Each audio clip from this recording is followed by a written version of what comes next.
Islam believes, or Islam gave us the right, Muslims the right, to judge behavior, but not people. Who gets to judge people? Allah does. That's it. Done deal. He says, our revelation believes homosexuality, the act itself, the final act itself is wrong. The tendency itself, the Quran is silent on.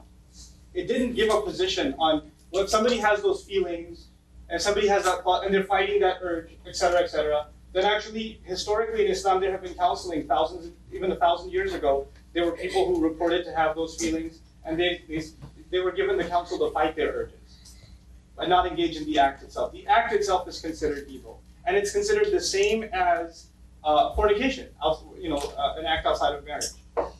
So Islam has a pretty strong stance on that too.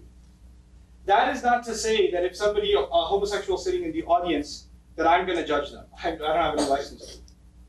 I have no such license. And that's really that line that so many people fail to draw. So many people fail to draw. Look, and there are things Islam says, many Muslims, for example, in the United States aren't very practicing. Right? They don't really practice a lot of the regulations I talked about. The few, they don't practice them. But that doesn't change the fact that those are the regulations. So if I was asked to talk about Islamic regulations, I wouldn't say, well, maybe I shouldn't talk about this to a crowd that's not that practicing. They might find it offensive. No, you can do what you want.